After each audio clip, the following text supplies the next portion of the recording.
Halo, Assalamualaikum. Jumpa kembali dalam channel YouTube saya. Saya agak busy kebelakangan ni, tak sempat nak buat video.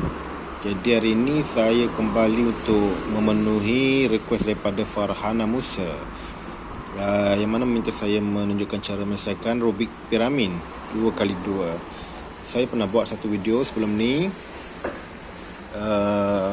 untuk piramin 2x2, tapi saya gunakan piramin yang katanya gemuk-gemuk dan mengelirukan. Jadi hari ini saya akan gunakan piramin 2x2 yang standard. Benda yang sama, cuma saiz lah, cuma bentuk je lah lain sikit Okey, sebelum saya mulakan untuk menunjukkan cara menyelesaikan Rubik piramin ini, satu step yang saya nak korang semua faham dan mahir, sebab ini adalah step basic untuk piramin 2x2. Kita memang akan gunakan dia untuk selesaikan Rubik ni. Itu sahaja cara yang ada. Ada satu lagi step yang kedua, tapi yang itu kadang-kadang je kita guna. Okay, untuk step yang saya nak tunjuk ni memang dia sangat penting, ia wajib kita faham, mahir, sebab ia adalah salah satunya step yang basic yang selalu kita gunakan untuk piramin. Okey, caranya ialah step tu adalah kita pegang betul-betul bucu dua belah ni. Okey, betul-betul. Caranya yang belah kanan kita turun, yang belah kiri kita turun, yang belah kanan kita naik, yang belah kiri kita naik. Itu kita kena pegang betul-betul, jangan salah pegang.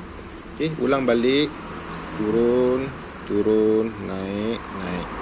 Itu je. Turun, turun dan naik. Itu je caranya. Yang mana bila kita buat step ini, apa yang berlaku ialah bahagian atas ni akan berputar mengikut lawan jam. Hijau akan pergi ke sebelah kanan. So bila kita buat lagi, hijau ni akan berputar ke sebelah kiri. Okey, contoh saya buat lagi, turun turun, naik naik, turun turun, naik naik. Hijau turun. So bila kita ulang lagi sekali, dia berputar ke sebelah depan, sebab dia berputar mengikut lawan jam. Turun turun, naik naik, turun turun, naik naik. Hijau kembali ke depan. Okey, itu step yang sangat penting. So hafal yang itu dulu Okey, seterusnya saya akan terus tunjuk cara untuk menyelesaikan Rubik piramin. Saya akan hancurkan kerukan ini dulu.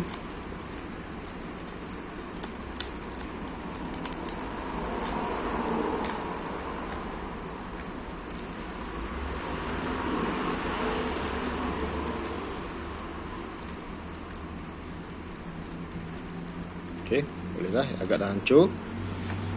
Tidak lagi berbentuk piramin Okey, sekarang caranya macam yang saya guna dalam step yang dalam video yang sebelumnya, sama je. Saya akan cari satu center. Yang saya biasa guna adalah warna kuning lah. So center ni bermaksud yang tidak ada sisi lain, tidak ada warna-warna lain. Okey, macam ini dia ada 3 warna. So ini bukan center lah, yang center ni yang ada satu warna je. Macam ni saya nak kuning, saya ambil yang kuning. Seterusnya yang kedua ialah kita cari warna kuning juga, letak di sisi setiap ketiga center ini. Okey, ataupun paling tidak 2 warna kuning di sisi center ini. Mana-mana 2 atau 3. Nak senang 3 lah, ataupun paling tidak pun kena ada 2. Jadi yang paling elok ialah kita letak biar sama warna ni. Kalau tak sama pun tak apa sebenarnya, boleh buat. Tapi nak cepat, lebih elok kita samakan. Okey, contohnya macam ni. Kuning ni saya alih ke sini. Saya alih. Okey, so dia berada di sisi dengan warna yang sama. Okey, kita nampak ada lagi kuning, kita alihkan. Alihkan, kita akan dapat sisi ini warna yang sama. Dan satu lagi warna kuning di belakang ni, kita naikkan ke atas. Okey, kalau rasa payah, okey, biarkan dulu. Kita ambil 2 dulu. Okey, itu kira dah selesai untuk step yang kedua. Yang ketiga ialah kita menaikkan ke atas, jadikan dia segitiga piramid. Okey, untuk menaikkan ke atas, kita lihat ada bonjolan-bonjolan macam ni lah. Bonjolan, ini bonjolan. Okey, kita ambil yang ni dulu. Pastikan bonjolan tu yang kita nak buat tu mesti dah dia yang tajam di atas ni menghadap kepada kita, dan yang panjang, tapak yang panjang ni berada di bawah. Okey, so macam tadi saya kata, gunakan step yang saya ajar tadi. Turun. Okey, mesti keadaan macam ni yang tapak panjang ni di bawah. Turun. Kenapa kita buat ni? Sebab kita nak naikkan ke atas. So dia jadi piramin ataupun segitiga piramid. Okey, so kita buat turun, turun, naik, naik dan naik atas. So dia dah jadi segitiga. Tapi kita nampak ada satu lagi bonjolan. Kita ulang benda sama, kedudukan yang sama. Yang panjang di bawah, yang tajam di atas. Okay, turun, naik. Okay, semua dah jadi bentuk piramid. Okay, kita pergi pada sisi yang kuning kita cari tadi. Kita lihat dah ada tiga berwarna kuning ni dah ada dua. Satu kuning berada di sisi ni, satu lagi kuning berada di sini. Walaupun kedudukan dia tidak menghadap warna kuning, tak kisah, kita boleh ambil dia sebagai betul. Dan satu lagi kuning berada di bawah, ni kita boleh naikkan ke atas. Kita naikkan ke atas supaya kuning ni berada di center juga. So sekarang tiga kuning dah ada di center. Okay, so kita ulang step ni tadi supaya yang kuning ni beralih daripada kanan ke kiri ke depan. Okay. Turun, naik. Turun, naik. Okay, dia beralih ke belah kiri. Ulang lagi, turun, naik.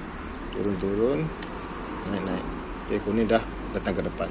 So kita letak di mana-mana lah, sisi bawah. Sebab kita nak guna yang atas ni pula, kita nak pindah pusingkan dia ke depan. Okay, turun, naik. Turun, naik. Dia beralih ke kiri. Ulang lagi, turun, naik. Turun, naik. Kuning dah datang ke depan. So letak ke bawah. Satu lagi, kuning berada di sisi kiri. Mana sekali saja kita buat. Turun, naik. Turun, naik. Kuning dah datang ke depan. Yang dah siap ni sebagai tapak, kita letak di bawah. So kita lihat di atas ni ada warna yang dah siap. Okey, cuma bahagian atas je belum siap. Dan ini sama juga sebab kita cuma nak pindahkan ke depan. So kita ulang step tadi. Turun, naik. Turun, naik. Okey, semua dah datang ke depan. Siap. Okey, sangat simple. Itu je satu step yang ada. Okey, itu saja satu step yang kita perlu guna untuk menyelesaikan Rubik ni. Senang. Tapi kadang-kadang kita akan jumpa satu keadaan yang mana dia akan jadi macam ni. Saya tunjukkan kepada korang semua apa yang akan berlaku. Okey, kadang-kadang yang tapak ni katalah kuning, tapi sekarang jadi merah. Tak apalah, kita anggap yang kuning tadi ataupun merah ni yang dah siap ni dia berada di bawah tapak. So yang atas ni keadaan ni tidak sama macam tadi, dia berterabur. Kalau in case macam ni, kita nampak ada satu yang kita boleh selesaikan. Sebab ini dah selesai. Yang ni memang terus hancur, yang ni pun hancur. Okey, yang ni selesai. Yang hijau ni kita boleh pusingkan mai ke depan. Step tadi juga, turun, naik. Turun, naik. Okey, dia berpindah ke sini, ulang lagi, turun, naik. Turun, naik. Okey, siap. Jadi sekarang kita ada dua yang dah siap. Okey, dua yang hancur, dua yang dah siap. Dua ni hancur. Yang dah siap ni kita letak di atas, depan dan juga kanan. Itu syarat dia. Depan dan kanan. Yang lain tu biarkan. Okey, yang dah siap depan dan kanan. Okey, step inilah step yang kedua yang jarang-jarang akan kita gunakan. So stepnya apa? Ialah stepnya kita pegang di sebelah kanan kita naikkan yang kanan. Ini naikkan. Itu yang kita naikkan tadi, kita ke belakangkan dia. Lepas kita ambil yang ini, turunkan. Turunkan balik yang ini, atas ni turunkan balik ke bawah. Okey. Bila kita turunkan balik ke bawah, kita dapat ada bonjolan. So macam tadi juga, bonjolan ni kita naik ke atas balik, yang panjang ni ke bawah, yang tajam menghadap kita. Turun, naik. Turun, naik. Okey, silap. Saya dah terbuat 2 kali. Silap Okey. Kita ulang je sampailah dia keluar warna kuning. Okey, lihat semua dah siap. Itu je. Okay, kalau ada apa-apa keliruan boleh tanya balik. Saya cuba